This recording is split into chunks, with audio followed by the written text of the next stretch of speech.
Subhanallah walhamdulillah wa la ilaha illallah wallahu akbar. Subhanallah walhamdulillah wa la ilaha illallah wallahu akbar. Subhanallah walhamdulillah wa la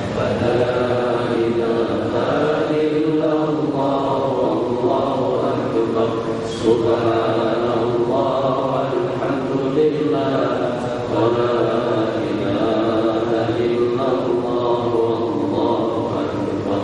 Subhanallah walhamdulillah wa la ilaha illallah wallahu akbar. Subhanallah walhamdulillah wa la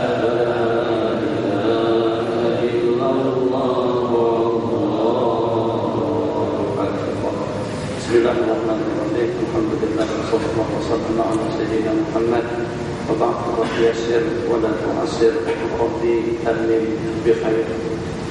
Setelah tadi kita dengar bahasa di dalam masjid, kita belajar pada bahasa makanan untuk kita menjaga rasa. Ini katakan saja dengan martabak, roti canai, roti Arab, nasi kerabu, nasi kandar, nasi biryani, terus banyak ada rempah-rempahnya. Atas itu rempah-rempah di sini, itu rempah-rempah juga ada rempah-rempahnya. Jadi kadang-kadang ngaji kurang satu rempah-rempah saja rasanya akan berubah. Bahkan kadang-kadang tidak terlalu banyak mempengaruhi, tidak lebih daripada daun sop, apa sebut dengan daun sop juga. Daun sop juga sebut. Nah, gara-gara kita dengan daun sop saja tak ada, ternyata rasanya kurang lezat. Gunakan bahasa makanan supaya kita lebih senang memahami. Martabak ada tepung, ada telur, ada daging, ada garam, ada bawang. Kalau pada saat daripada 5 kombinasi dan juga daripada 5 kumpulan bahan daripada martabak itu katakan tak ada bawahnya, rasanya berubah, tak ada garamnya, rasanya berubah, tak ada telurnya, rasanya berubah, apapun akan berubah. Kita gunakan bahasa yang semacam itu karena tujuannya adalah untuk menjaga rasa supaya lebih nyaman, menjaga kestabilan dengan netbook, dengan laptop, dengan kereta, dengan jam, dengan handset boleh digunakan dengan baik. Peralatan yang segitu banyak di dalam pada saat kita buka, yang mana satu pun kalau pada saat kita tanggalkan akan mengganggu kepada hubungan komunikasi kita. Tuh terserah yang mana saja, cabut saja di situ. Buka dalamnya, cabut, ada layar, apakah takkan boleh digunakan. Mungkin tak boleh digunakan total atau juga gambar tak ada, atau juga dengan suara tidak kelihatan. Berarti kita lengkap, cukup dan komplit. Nah, kita gunakan bahasa yang sama ketika dengan kita melaksanakan ibadah kepada Allah. Assalamualaikum warahmatullahi. Assalamualaikum warahmatullahi. Nabi kita bagikan rempah-rempah mirip dalam sembahyang yang secara sempurna supaya ada rasa, dapat kita nikmati dan berkesan yang akan memainkan peranannya nanti pada hari kiamat untuk mengekalkan surga yang abadi. Yang ini nanti kita kata baca 10 kali, yang ini dibaca 7 kali, yang ini 33, yang ini 33, yang ini 33, penutupnya la ilaha illallah wahdahu la syarikalah dan seterusnya.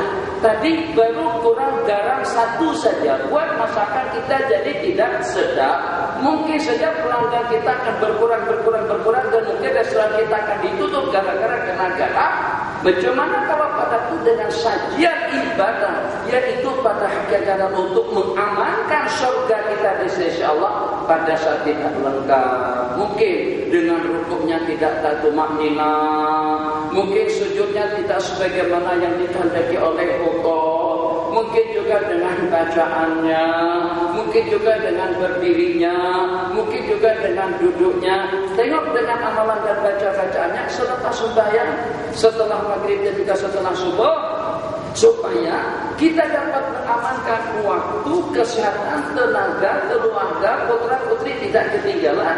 Nabi kita bersabda, "Man qala la ilaha illallah wahdahu la syarika lah, lahul mulku wa lahul hamdu yuhyi wa yumiitu wa huwa ala kulli syai'in qadir. 10 marratin kana hirzan lahu minasy syaitan." Dibaca sebanyak 10 kali itu akan menjadi perisai dan penjaganya daripada syaitan. Nah, itu kita ikuti. Nabi kita kata 10, kita baca 10. Nabi kita kata 7, kita baca 7. Allahumma ajirni minan nar, Allahumma ajirni minan nar. Kepada yang selain daripada sembahyang maghrib dan subuh, kalau untuk sembahyang sunnah dibaca 3 kali tak kisah. Tapi kalau untuk selepas sembahyang maghrib, untuk sembahyang selepas subuh, Nabi kita sarankan, nanti kita beritahukan kepada umat, nih minta perlindungan daripada api neraka, Allahumma ajirni minan nar, dibaca sebanyak 7 kali. Nabi kita bersabda, kalau dia mati pada malam hari itu, niscaya dia akan masuk surga. Macam itu juga dengan seseorang yang membacanya di pagi hari. Kalau Allah takdir dia akan meninggal dunia pada siang hari tersebut, niscayalah dia akan masuk ke dalam surga. Jadi kita boleh menuntut dalam pada itu kita betul betul.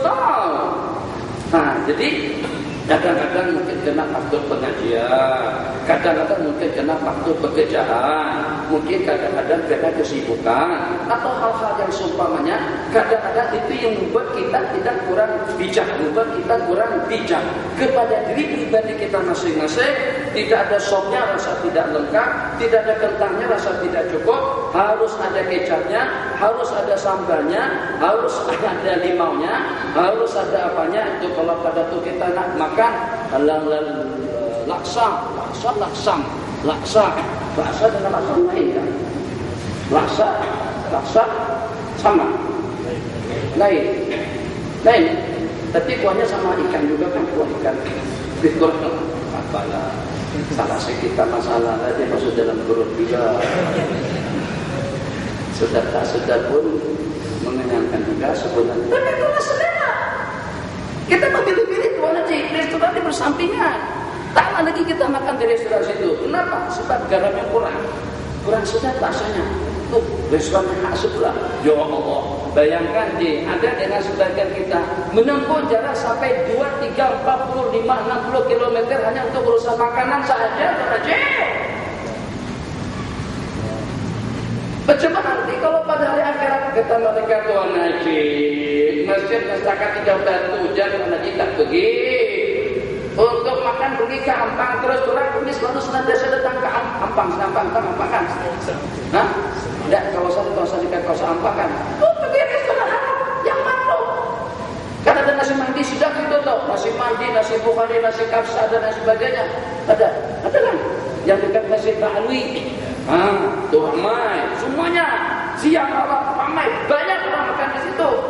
Orang Melayu tahu rasa, kita dah tahu rasa. Jadi kita dapat membeda-bedakan tak kisah. Jauh datang daripada kota Damansara, jauh kadang-kadang daripada UNC.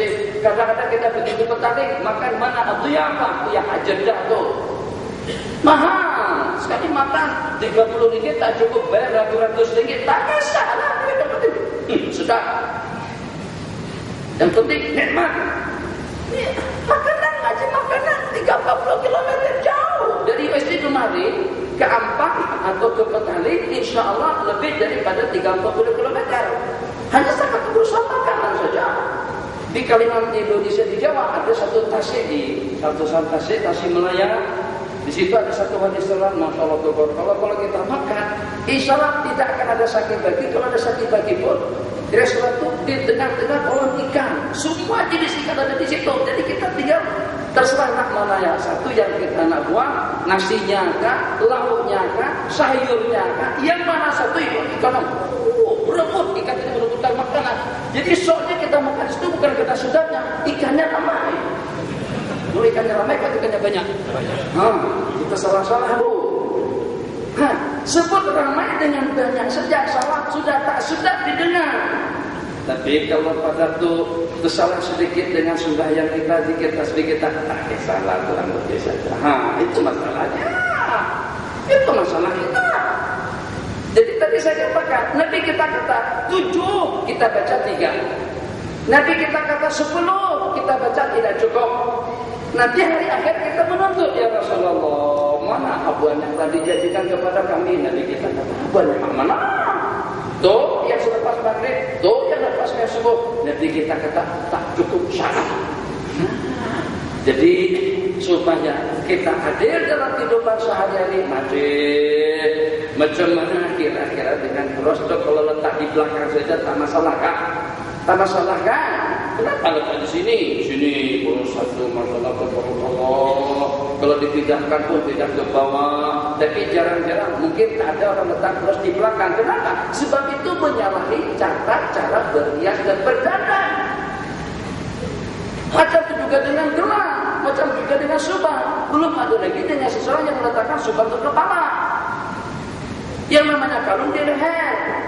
Ada leher kita letakkan di siku kita. Kenapa? Sebab itu menyalahi itu biasa. Nah, seperti itulah kita juga inginkan pada waktu kita beribadah. Tadi pada waktu kita makan minum, basmalahnya jangan kita lupakan, tangan kanannya jangan kita lupakan, alhamdulillah setelahnya jangan kita lupakan, meminumnya 3 kali meminum. Kalau seperti dengan air yang sejuk, jangan kita lupakan. Macam juga kalau pada waktu kita makan, mungkin pada saat kita mengambil buah, ternyata dengan buah itu gosok, jangan kita kembalikan ke tempat asal. Kita letakkan ke tepi mana, ke samping mana, baru kita ambil yang lain lagi. Jadi kalau kita kembalikan ke keranjangnya, ke tempatnya, seolah-olahnya dengan kita menginginkan teman kita memakan yang gosok, itu dianggap kurang sopan. Jadi sebagaimana kita menjaga tata tertib yang semacam itu pada waktu makan, tujuannya adalah untuk mengabadikan sunnah kita mendapatkan, agar kita mendapatkan ganjaran pahala daripada makanan dan minuman. Matlamat dan target kita agar kita dapat mengamankan surga yang abadi yang telah dijanjikan oleh Allah, yang telah disampaikan oleh Sayyidina Rasulullah sallallahu alaihi wasallam. Jadi effort. Jadi tadi itu selepas sembahyang zuhur, zikir sudah paruhnya anak suruh zikir. Jadi anak sampai ke airport dalam pukul 1-an, pesawat pukul 2. Jadi budipat dan kasih semuanya masuk, kok duduk, tukang duduk. Panggilan masuk, semuanya masuk. Alhamdulillah. Orang repah putih ada, tadi itu tidur ramai. Malaysia ada, dari siapa juga ada dalam satu pusat tadi itu. Tapi masih ada tempat kosong. Coba aja. Seandainya pramugari itu boleh atur elo, dia boleh masuk surga aja. Maji, saya duduk pada barisan nomor 8, kursi nomor 8, C 8. Saya duduk di sini, perempuan tengah, samping laki-laki. Mereka coba lah, pikir dulu lah. Pada masa bagi penumpang, ini kan penumpang ini seorang saja, laki-laki. Nah, laki-laki ikut macam mana saja lah ala boleh hal. Kalau memang supaya kursi yang 3 tadi itu dipenuhkan, oke lah, laki-laki ketiga-tiganya jadi laki-laki yang bujangan atau laki-laki yang sejajar. Kenapa? Dicelarukan macam itu. Jadi saya pun duduk di situ, saya tak cari pikir, saya sudah pikir mau pergi kan, tapi tak boleh dulu kan, katanya duduk dulu, nanti kalau kosong cik, tak tidak kemana terserah, jelas duduk, tapi saya tak pasal tadi kereta, pakai sapu pengaman, biasa santai, nanti kepala berpikir, tapi aturannya tak betul, apa cerita?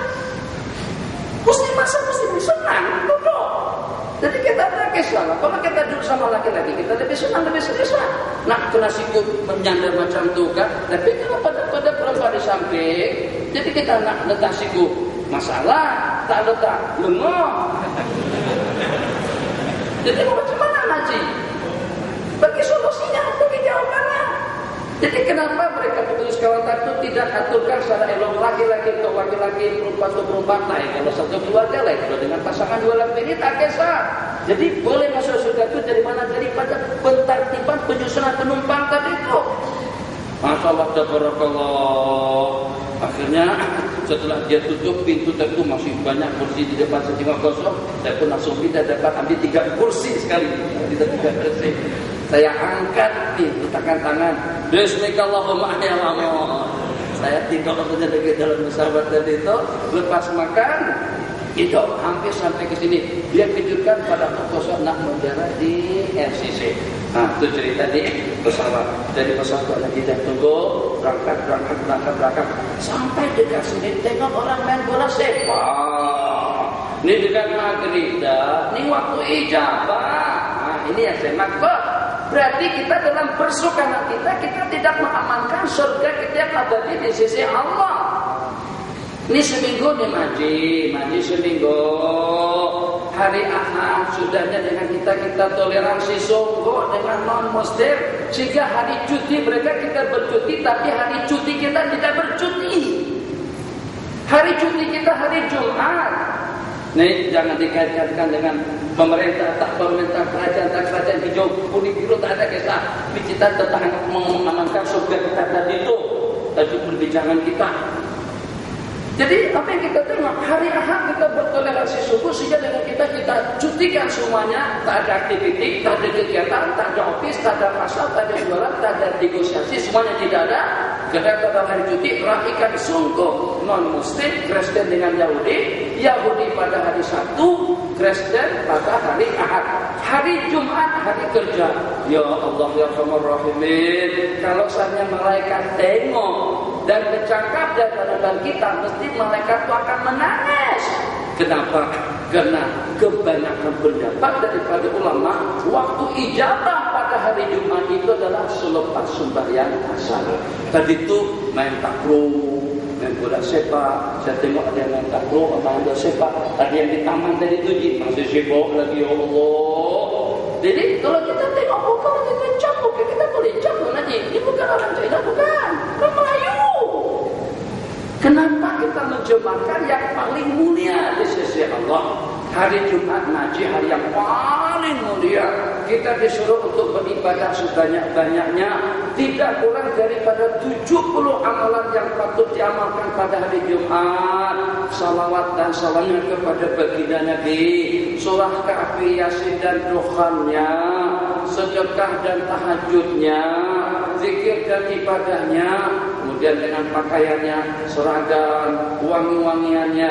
Hari Jumat untuk kita mencukur bulu ketiak atau mencabutnya. Hari Jumat dengan kita menanggalkan bulu-buluan yang di situ.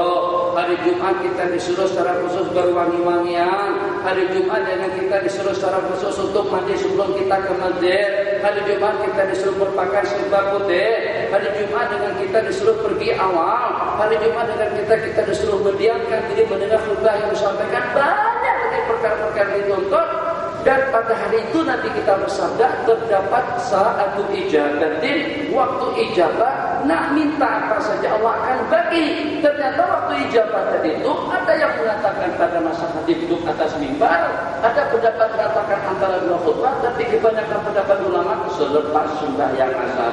Selepas sembahyang asar ternyata putra-putra kita pada amnya sedang berada di tepi pantai atau di tempat-tempat rekreasi. Jadi bukan tak boleh, tapi sayang sungguh berdaya amat berharga. Ya Allah, nak mengutip kelapa sawit pakai Mercedes S-Class.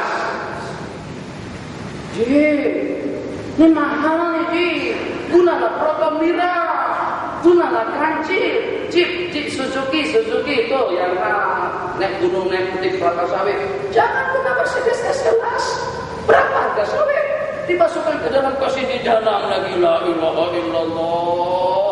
Kita nak angkut apa majid? Kita nak beli bahan material tidak lebih daripada beli bata, semen, paku, batu, pasir. Takkan benda-benda itu kita masukkan ke dalam kereta. Ada lori yang membawa. Nah macam itulah seperti hari Jumat.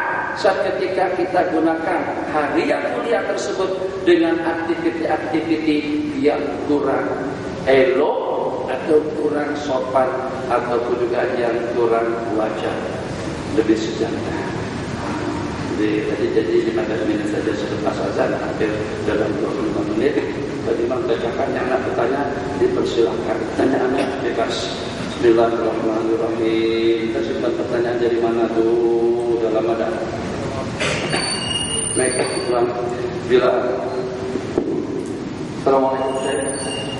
Apakah hak saya sebagai seorang pengusaha atau pengetua atau mudir sebuah pusat pengajian Islam yang mendapat sebuah keuangan daripada derma, zakat atau infak, bolehkah saya sebagai mudir mengambil atau menggunakan duit itu untuk sara hidup diri sendiri atau bayar hutang atau bermewah? Adakah duit sumbangan itu boleh saya anggap sebagai hak saya secara total? Sunnahlah kalau macam itu. Jadi saat ketika dengan kita menjadi pengetua, misalnya mudir sekolah kah, atau juga dengan kita jadi rektor sebuah university misalnya, atau dengan kita menjadi direktur sebuah perusahaan, jelas amanah yang diberikan kepada sesiapapun saat ketika diamanahkan kepada kita itu tidak berarti dengan kita lah yang paling berwenang dan juga yang paling leluasa untuk menggunakannya. Sebab itu digunakan untuk kemaslahatan bersama. Hak sekolah, ya walaupun kita menjadi mudirnya. Jadi kalau sampai itu berpoya-poya untuk kehidupan hidup lain lah. Hanya kalau pada itu madrasah kita, sekolah itu sekolah kita buat sekolah swasta. Semuanya, bangunannya, gaji gurunya, keperluannya, biaya operasionalnya itu semuanya daripada kita. Oke, kita bisniskan, kita komersialkan, itu cerita lain. Tapi kalau ternyata madrasahnya dibangun sama orang kampung, orang ramai, atau juga dengan masjidnya, atau juga dengan pondok pesantrennya, tapi dengan sumbangan dan derma daripada orang lain tadi itu ternyata membeloknya masuk ke dalam akal kita misalnya. Oh, jelas itu tidak boleh. Kenapa? Sebab orang ramai pun juga menderma bukan untuk kita. Hanya saja mungkin di sini jarang-jarang kita temukan derma semacam itu. Tapi yang ada kutipan sijil wakaf. Kalau saatnya sijil wakaf tadi itu ada tercantum, tertulis di sana untuk kepentingan pribadi yang meminta kita tanah bagi. Kalau kita bagi pun paling ya apa adanya, ala kadarnya saja. Tapi karena untuk madrasah, karena untuk sekolah, karena untuk pesantren, untuk masjid, maka dengan kita kalau sampai 5, 6 keping, 10 keping pun sijil wakaf kita beri tak kisah sampai 500.000, 3.000 ringgit, tak masalah. Kenapa? Sebab kita tahu dia akan digunakan untuk kepentingan bersama. Di Indon masih banyak lagi di tempat-tempat tertentu semangat yang cukup tinggi untuk membangun masjid dan surau, tapi dengan cara mengutip derma bantuan di pinggir jalan. Jadi kadang-kadang masjid dikatakan orang yang minta derma di pinggir jalan itu selepas masjid bangun, contohnya jadi ustaz di masjid. Karena sudah terbiasa, terima kasih, masyaallah, tabarakallah, mudah-mudahan selamat di perjalanan, mudah-mudahan Tuhan murah rezeki, diberkati Allah, dapat taufik hidayah dan lain sebagainya. Jadi dia cakap, kenal, terlatih bercakap di tengah orang ramai, itu juga di pinggir jalan tadi itu. Masjid selesai dibangun, akhirnya dengan dia boleh berkhutbah dan juga boleh menyampaikan kuliah di masjid. Nah itu alhamdulillah cukup lumayan. Cuman yang saya maksud, kotak yang diletakkan di tepi jalan untuk pembangunan masjid, jelas kalau sudah kita tahu akan diikuti oleh mudir, oleh penetua sekolah atau siapapun yang mengutipnya, jelas kita tanah lagi. Kita tidak akan ketinggian derma kalau kita bagi pun ada perhitungannya, karena kita tahu duit itu akan digunakan untuk kemaslahatan madrasah, untuk kegunaan sekolah atau pondok pesantren atau juga masjid. Maka dengan senang hati kita menggugurkan atau masukkan duit ke kotak infak, kotak-kotak derma yang ada di masjid-masjid. Kadang-kadang kalau kita mampu banyak kita bagi banyak, kalau tidak semampu kita. Kenapa? Karena kita mengetahui itu akan digunakan demi untuk kepentingan bersama atau untuk kepentingan tempat ibadah. Jadi untuk keselesan dan juga untuk kekayaan, untuk berfoya-foya, masalah tabarakallah, dana bantuan daripada Arab Saudi ambil ganti kereta, dana bantuan daripada Malaysia ambil beli pesawat. Nah, mana boleh macam itu. Oke. Yang kedua tentang pengamalan hizib atau wirid yang bersanad musalsal atau tidak bersanad. Apa kesannya kalau diamalkan? Ada kesannya kalau diamalkan. Ya lebih kurang saja, kesana tidak kesana. Tapi yang secara logik saja, kira-kira kita boleh belajar jadi penyanyi, jadi pemain karate, jadi pemain tinju, jadi pemain guldi secara semula jadi tak? tanpa kita berguru dan tanpa kita menerima sanad daripada guru pelatihnya.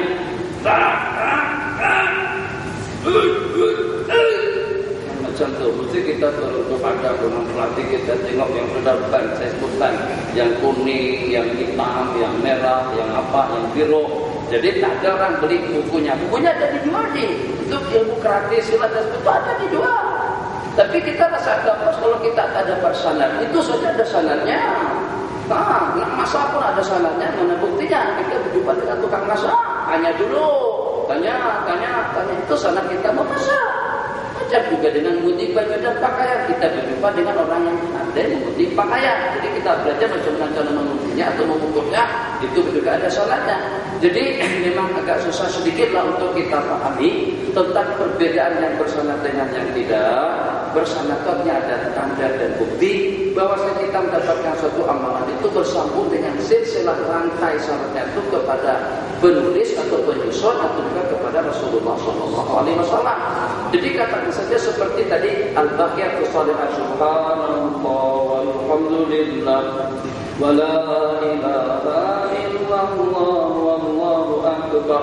4 kali tunanya al-baqiyatus shalihah wal baqiyatus shalihatul khair. Seketika kita melakukan secara bersama berarti kita mempunyai sambungan mata rantai amalan kita tadi itu kepada guru kita, kepada gurunya, gurunya, terus bersambung sampai kepada Rasulullah. Jadi kata ulama untuk lebih mudah kita memahami dasar kurang lebihnya, kalau kita pakai handset apa? Nokia, Samsung, Sony. Sony. Kalau kita nak Bluetooth antara Nokia dengan Sony tadi itu, kira-kira daripada jarak jauh tanpa bersanad secara berhadapan boleh kata Bluetooth? Tak boleh Tuan Haji. Kita tak boleh Bluetooth program yang ada dalam handset kita ke handset yang lain, kecuali kalau pada itu kedua-duanya kita Bluetooth kan, kita on kan. Dalam beberapa second terpindah program Al-Quran ke dalam handset kita. Itu pemblututan. Maknanya pemblututan pun ada talaki, dihadapkan secara berhadapan. Macam itu juga dengan amalan, macam itu juga dengan ilmu, macam itu juga dengan riwayat secara berhadapan. Kenapa? Sebab kalau daripada jarak jauh dia tidak boleh menangkap. Program tidak akan tersalin dan tidak akan terpindah. Jadi bahasa kurang lebihnya sanad bersambung, hadis musalsal dan diriwayatkan secara bersambung pun juga lebih kurangnya semacam itu. Nih lampunya ada sana pun juga ada kristal ada di situ.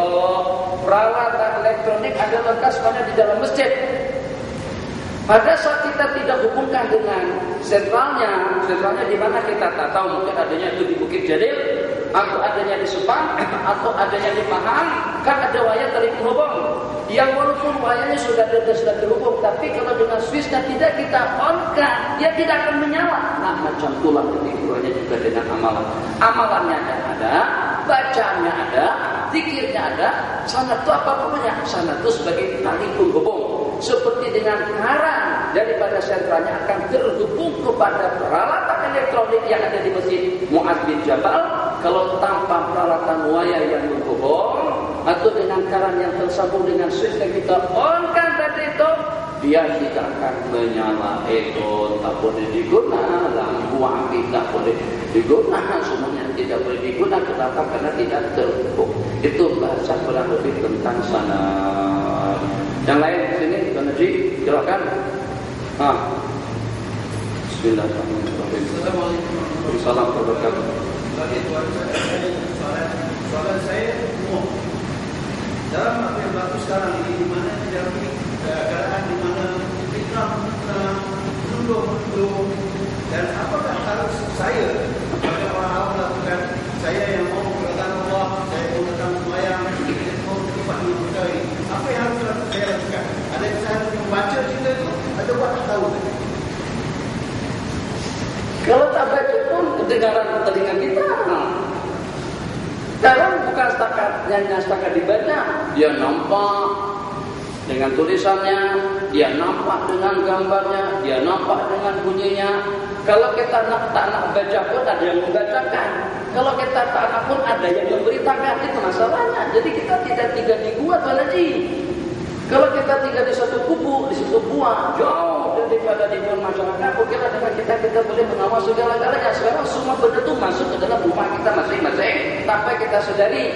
Dulu kita 40 tahun yang lepas, sampai dengan zaman Tuan Haji, zaman saja pada tahun 70-an. Jadi pada tahun 70-an saya sudah sekolah rendah. Itu kalau kita nak nonton, kita kena pergi ke panggung wayang atau kami sebut dengan bioskop.